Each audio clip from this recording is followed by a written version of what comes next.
Bismillahirrahmanirrahim. Assalamualaikum warahmatullahi wabarakatuh. Hari ini saya akan membentangkan ataupun membincangkan berkaitan tentang analisis kefahaman pelajar UiTM Sabah terhadap penggunaan produk pemutih kulit.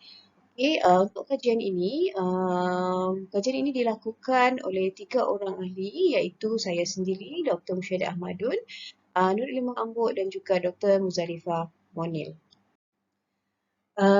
Oleh itu, bagi mengetahui lebih mendalam berkaitan tentang tajuk ini, marilah sama-sama kita melihat pengenalan awal berkaitan tentang kefahaman pelajar, terutamanya pelajar UiTM Sabah terhadap penggunaan produk pemutih kulit lah. Okey, bila kita sebut berkaitan tentang produk pemutih kulit, sebenarnya produk pemutih kulit ini sudah menjadi satu trend yang signifikan terutamanya kepada belia pada masa kini dan produk pemutih kulit ini tidak hanya dia menjadi sebagai satu produk kecantikan tetapi juga dia menjadi salah satu benchmarking ataupun kayu ukur sebagai faktor sosial yang mana uh, pemutih kulit ini dapat mempengaruhi imej diri seseorang belia. Dan jika kita lihat penggunaan pemutih kulit ini ataupun disebut sebagai bleaching ataupun untuk skin lightening ini, penggunaannya berlaku peningkatan terhadap permintaan, terutama daripada golongan belia yang mana peningkatan permintaan terhadap produk pemutih kulit dia bukan sahaja berlaku di peringkat Asia, maksud saya contohnya dekat Vietnam, China, Malaysia, tetapi juga memang seluruh dunia dan secara langsung ia menjadi salah satu industri yang besar dalam industri kecantikan di Asia. Tetapi selalu kita melihat banyak perkara-perkara yang berlaku ataupun problem-problem yang berlaku, masalah-masalah yang berlaku selepas penggunaan produk pemutih kulit ini. Kerana kalau kita lihat kefahaman mengenai risiko dan kesan sampingan dalam kalangan pengguna terhadap produk ini masih lagi perlu dikaji dan dipertingkatkan. Hal ini kerana seperti mana yang saya katakan tadi, masih banyak yang kurang faham satu. Yang kedua, ada yang faham tetapi menganggap perkara ini menjadi biasa. Okey, dan yang ketiga, produk pemutih kulit ini identik dengan risiko-risiko kesihatan dan juga isu-isu sosial yang kita akan bincangkan sekejap lagi. Justru itu, pengkaji terpanggil untuk menjalankan satu kajian ataupun mengkaji bagaimana kefahaman pelajar UiTM Sabah terutamanya terhadap penggunaan produk pemutih kulit. Kerana bila kita lihat pelajar merupakan belia, golongan belia yang sangat dekat dengan produk-produk kecantikan dan mereka sangat gairah untuk menggunakan produk pemutih kulit ini. Seterusnya, kita lihat kepada kajian lepas. Sebenarnya, kajian-kajian berkaitan tentang produk pemutih kulit ini telah banyak dilakukan. Saya simpulkan dulu berkaitan tentang kajian lepas ini. Sebenarnya, kajian-kajian berkaitan tentang produk pemutih kulit ini telah banyak dilakukan oleh pengkaji-pengkaji. Cumanya, kalau dari sudut banyaknya pengkaji-pengkaji yang mengkaji ini adalah daripada sebelah Afrika. Sebab kita tahu Afrika ini adalah salah satu tempat yang mana kebanyakan um, orang-orang dia berkulit hitam dan berkeinginan juga untuk berkulit putih. Namun begitu tidak. Malaysia juga tidak terkecuali dalam kajian-kajian berkaitan tentang produk pemutih kulit ini banyak dilakukan. Dan jika kita lihat daripada kajian-kajian lepas menunjukkan bahawasanya hari ini lambakan produk pemutih kulit ini mudah untuk didapati dan ia dipasarkan secara terbuka di Malaysia serta mengaut keuntungan secara besar-besaran tanpa mengedahkan kesan negatif terhadap kesihatan. Ini kita boleh lihat sendiri bagaimana peniaga-peniaga mereka menjual produk-produk yang tidak mendapat kebenaran terutama daripada KKM. Kita tahu produk pemutih kulit ini bukan semua yang hampir kebanyakannya tidak mendapat kelulusan dan kebenaran daripada KKM dan ia dijual secara besar-besaran terutamanya di media sosial, di kedai-kedai jamu. Dia menyebabkan pengguna mudah untuk mendapati produk pemutih kulit tersebut. Dan jika kita lihat dalam kajian yang dijalankan oleh Siti Zulaikha pada 2015 menunjukkan hampir 60% jualan yang direkodkan dalam pasaran penjagaan kulit di Asia dikaitkan dengan produk pencerahan kulit. Okey. Bila ada hampir 60%, maksudnya pengguna itu sendiri dia berminat dengan produk pencerahan kulit ini dan menyebabkan banyaknya demand ataupun permintaan dalam produk pencerahan kulit ini. Dan kalau kita lihat juga seperti mana yang saya sebutkan tadi, kebanyakan kes yang melibatkan produk yang tidak berdaftar di bawah Kementerian Kesihatan adalah bahan-bahan yang mengandungi kimia berbahaya dan racun berjadual. Kita akan lihat apakah nanti sekejap lagi, apakah racun-racun ataupun bahan kimia yang selalu dimasukkan di dalam produk pemutih kulit pada hari ini. Dan pada kebiasaannya, penjual dan pengedar produk pemutih kulit ini dia menyasarkan kumpulan yang berpendapatan sederhana hingga rendah untuk membeli produk-produk pemutih kulit ini. Dan jika kita lihat di Malaysia sendiri 60% responden melaporkan mereka menggunakan krim pencerah kulit dan menganggap, dan 61% pula menganggap dengan menggunakan krim pencerah kulit ini mereka akan terlihat lebih muda dan memberikan harga diri yang lebih tinggi. Okey, ini yang daripada kajian lepas menunjukkan bahawasanya memang ramai masyarakat kita, terutamanya masyarakat Malaysia golongan belia menggunakan produk pencerahan kulit ini. Paling utama adalah untuk kecantikan dan juga untuk keyakinan diri dan juga imej diri itu tersendiri. Okey, oleh itu ataupun justru itu penting bagi pengguna untuk mengetahui dan mengambil perhatian bahawa penggunaan produk pemutih kulit ni secara drastik boleh mendatangkan kepada risiko kesihatan. Seperti mana yang saya katakan tadi, banyak permintaan dan permintaan itu sangat tinggi di Malaysia pun sendiri berkaitan tentang produk pemutih kulit ini tanpa mereka masyarakat mengindahkan berkaitan tentang kesan keburukan produk pemutih kulit ini apabila dipakai secara orang cakap berkala ataupun secara panjang masa yang panjang. Okey, dan kalau kita lihat sebenarnya di dalam produk pemutih kulit ini banyak bahan-bahan yang terlarang, bahan ubat-ubatan yang mana ia perlu diambil di atas nasihat doktor dan bahan-bahan ini yang terdapat di dalam produk pemutih kulit ini biasanya akan menyebabkan kesan kepada sistem imun ataupun kesan kepada tubuh badan kita, contohnya berlakunya kerengsangan kulit, tindak balas adanya alahan, lepas tu adanya gejala-gejala neuropati dan juga ada sindrom-sindrom menunjukkan sindrom bau ikan. Ini antara bentuk-bentuk ataupun kesan selepas penggunaan produk pemutih kulit dalam jangka masa yang panjang. Dan kalau kita lihat juga terdapat beberapa bahan yang kerap digunakan di dalam produk pemutih kulit ini. Antaranya adalah merkuri, hidrokinon dan juga tritoinon yang mana tritinon ni bahan-bahan ketiga bahan ini contohnya merkuri, hidrokinon dan juga tritinon ini tidak boleh digunakan sesuka hati dan dia mestilah di bawah prescription oleh pihak yang berwajib ataupun pakar seperti doktor. Dan kalau kita lihat, saya boleh tunjukkan antara kajian-kajian, banyak kajian-kajian yang menunjukkan berkaitan apakah kesan dalam penggunaan merkuri, hidrokinon. Antaranya adalah bila seseorang itu menggunakan hidrokinon secara berlebihan, dia boleh mengakibatkan gejala yang seperti disebut eksogen akronis, yang mana secara klinikalnya akan muncul pigmentasi berwarna biru dan hitam di kawasan pipi, dahi dan juga leher dan ia akan menyebabkan kesan yang tidak baik kepada kulit pengguna itu dan boleh juga sehingga menyebabkan berlakunya penyakit kanser. Dan jika kita lihat juga antara salah satu bahan yang ada di dalam produk pemutih kulit ini, bahan yang sangat popular adalah merkuri.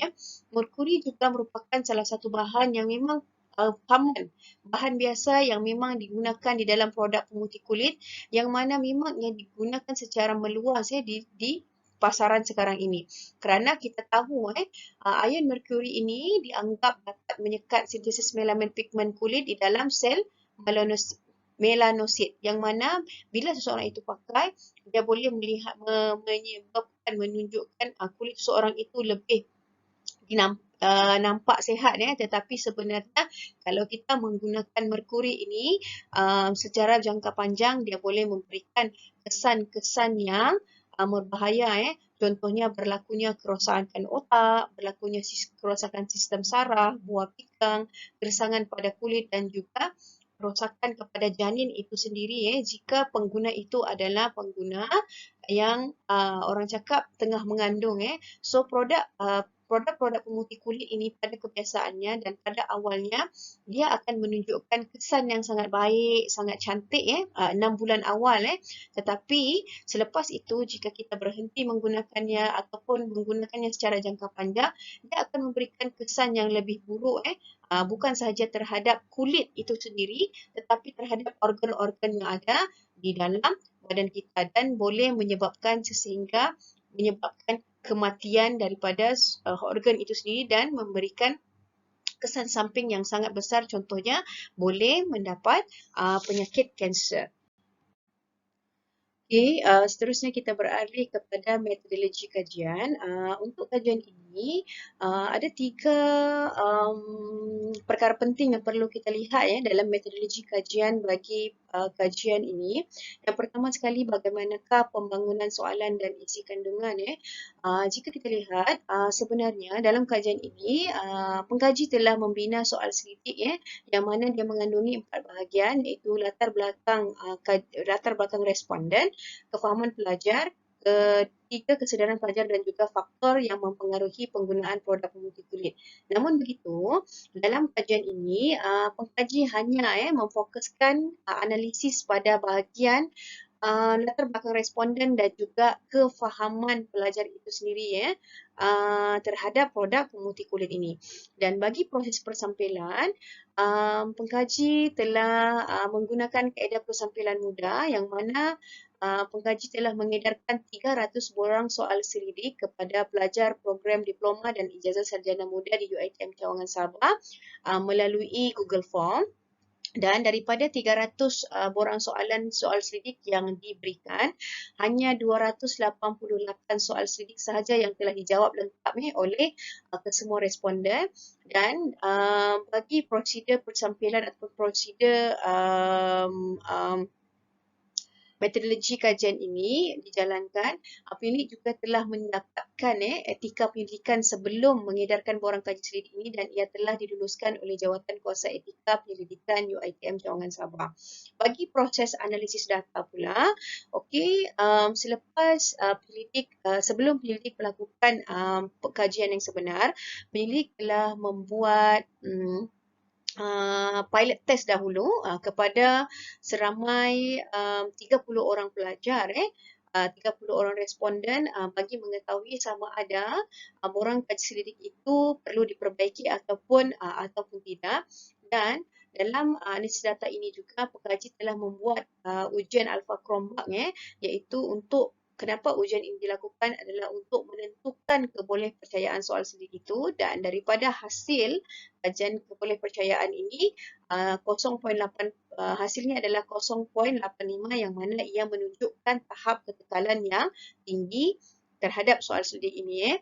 Selain itu, bagi menganalisis data ini, pengkaji telah menggunakan 2 bentuk kajian iaitu 2 bentuk analisis data. Pertama, ujian deskriptif yang mana dalam ujian deskriptif ini pengkaji hanya memfokuskan melihat kepada dari sudut demografi dan juga kefahaman dan selain itu juga pengkaji juga menggunakan kaedah inferensi iaitu ujian T-sample bebas untuk menentukan pemboleh ubah min berdasarkan tahap pengajian, umur dan juga aliran pendidikan dalam kajian ini.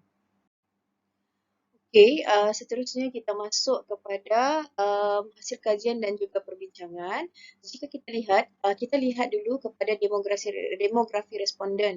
Seperti mana yang saya maklumkan sebentar tadi, kajian ini dia melibatkan 288 responden yang mana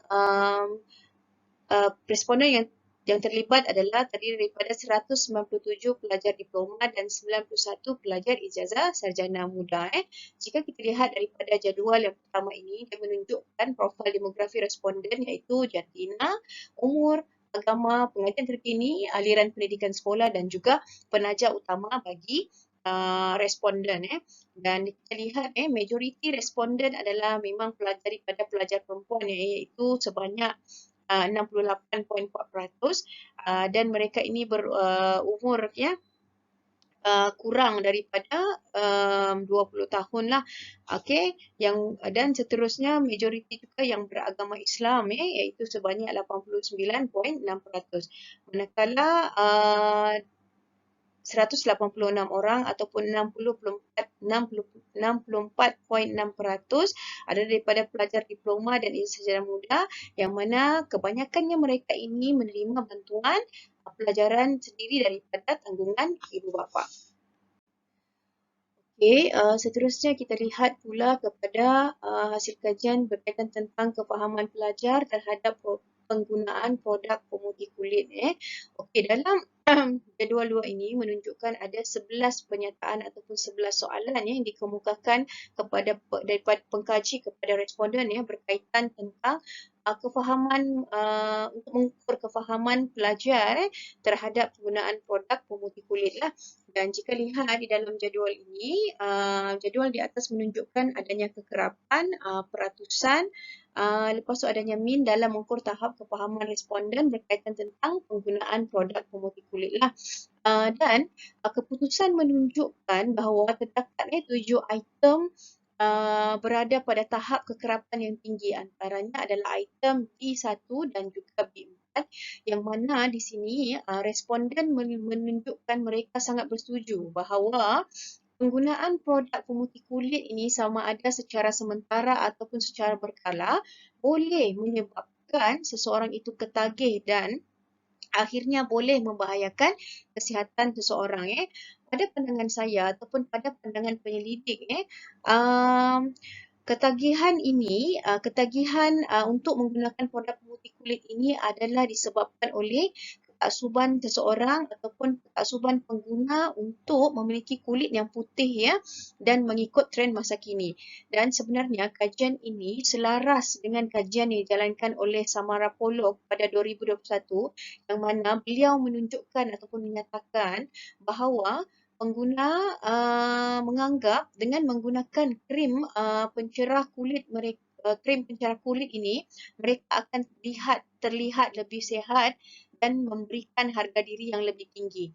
Dan akibat daripada terlalu mengikut trend, pengguna tidak sedar bahawa mereka ini terlibat ataupun berhadapan dengan risiko kesihatan sehingga boleh menyebabkan kematian. Seterusnya, kita lihat kepada item B2 yang menunjukkan min yang tinggi iaitu 4.41 yang mana sebenarnya responden pelajar-pelajar ini mengetahui bahawa dalam setiap produk pemutih kulit yang dijual di pasaran wujudnya bahan-bahan aktif contohnya seperti seperti saya sebut tadi merkuri, hydroquinone, vitamin C, contohnya alpha hydroxy acid nicotinamide ataupun ekstrak tumbuh-tumbuhan mereka mengetahui dan menyatakan bahawasanya sebenarnya bahan-bahan ini memang selalu wujud ataupun memang ada di dalam produk pemutih kulit itu sendiri ataupun krim pemutih kulit itu sendiri.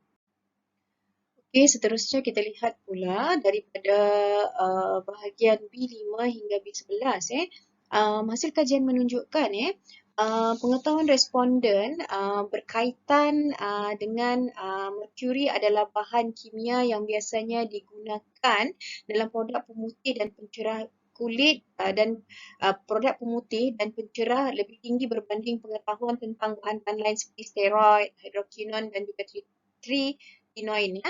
Maksudnya di sini kita lihat bahawasanya pelajar ataupun memang responden dan masyarakat mereka mengetahui bahawasanya merkuri itu adalah salah satu bahan yang identik di dalam produk pemutih kulit ya. Dan sebenarnya perkara ini dapat dibuktikan apabila ramai responden menjawab sangat bersetuju ya. 55.2% menunjukkan mereka sangat mengetahui bahawasanya merkuri ini memang ada di dalam produk pemutih kulit. Dan jika kita lihat sebenarnya kesan-kesan penggunaan bahan merkuri ini kepada dalam produk pemutih kulit bahan merkuri ini digunakan dalam produk pemutih kulit disebabkan kerana apa? Kerana ia berpotensi sebagai bahan pencerah kulit yang sangat efektif dan mempunyai kesan yang cepat kepada pengguna itu sendiri. Yang mana pengguna produk merkuri ini secara jangka panjangnya kesannya kepada diri seperti mana yang ada saya sebutkan pada awal tadi dalam literature review boleh membawa kepada masalah kesihatan seperti pertama masalah ingatan, boleh menyebabkan tangan menggeletar, ada rasa kebas, tidak boleh mendengar dan melihat dengan baik. Ini disokong oleh kajian yang dijalankan oleh Siti Thomas pada tahun 2019. Beliau mendapati bahawasanya merkuri yang diserap melalui kulit boleh menyebabkan kerosakan otak, kerosakan sistem saraf dan juga kerosakan buah pinggang. Okey. Seterusnya kita lihat daripada seluruh pernyataan yang diberikan kepada responden terdapat juga beberapa item yang didapati memperolehi keputusan yang rendah. Contohnya item B6 dan juga B7 yang menyatakan berkaitan tentang adakah pelajar ini faham ataupun mengetahui bahawa steroid, hidroquinone, tretinoin ni ada di dalam bahan-bahan pencerah kulit yang mana kalau lihat di sini pada item ini responden didapati masih kurang pasti adakah semua bahan kimia yang disebut tadi yang disebut steroid, hidroquinone dan juga tretinoin ini adalah merupakan bahan kimia yang selalu digunakan ataupun terkandung dalam produk pemutih kulit dan pencerah kulit. Mungkin kenapa pernyataan daripada B5 dan juga B6 dan juga B7 itu menunjukkan keputusan yang rendah. Hal ini kerana kemungkinan ia disebabkan oleh kesedaran pengguna itu masih kurang dan mereka ini mengambil enteng dan tidak memandang serius perkara berkaitan bahan-bahan yang terkandung di dalam pemutih kulit ini selaras dengan pandangan yang diutarakan oleh Kufor menurut beliau. Namun begitu, kalau kita lihat seramai 135 responden sangat bersetuju pula bahawa penggunaan steroid, responden ini faham penggunaan steroid dalam jangka masa panjang boleh menyebabkan gangguan kesihatan. Okey, dan kita perlu tahu bahawasanya steroid ini merupakan bahan beracun terkawal yang mana ia boleh yang mana pengambilannya perlu atas nasihat dan pemerhatian pihak doktor. Dia tidak boleh digunakan secara sesuka hati dan produk-produk yang mengandungi steroid ini perlu wajib berdaftar di bawah Kementerian ataupun Kementerian Kesihatan Malaysia lah. Okey, di samping itu, seramai 136 orang responden bersetuju bahawa bahan aktif yang ada di dalam produk pemutih kulit ini boleh memberikan kesan sampingan kepada ibu hamil yang menggunakannya. Ini selaras dengan kajian yang dijalankan oleh Iman Salah pada tahun 2016 bahawasanya kanak-kanak kecil dan janin yang sedang berkembang lebih sensitif terhadap kesan buruk merkuri itu. Dan terakhir sekali, responden juga sangat tidak bersetuju berkaitan dengan penggunaan secara berterusan produk pemutih kulit jika berlakunya keradangan terhadap kulit. Keradangan kulit ini berlaku kerana disebabkan oleh krim pemutih kulit ini, dia mempunyai ejen pemutih pada paras kandungan yang lebih tinggi. Okey, seterusnya kita lihat pula hasil kajian daripada ujian T-sampel bebas.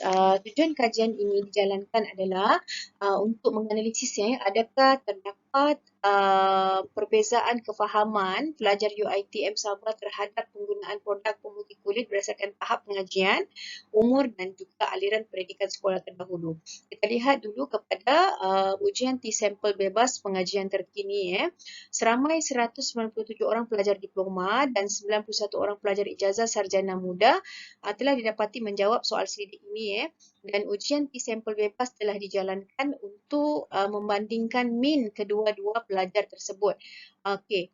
Darjah 3 ataupun jadual 3 menunjukkan min skor ujian masing-masing bagi pelajar diploma iaitu adalah 3.7 ataupun 0.6 dan bagi pelajar ijazah sarjana muda 3.9 ataupun 0.58. Manakala dalam lajur ujian Levin kalau kita lihat bagi kesamaan variance nilai pengajian terkini dan lajur signifikan adalah nilai P 0.039 iaitu kita lihat dia lebih kecil daripada 0.5 dan T statistik dia adalah negatif 2.073.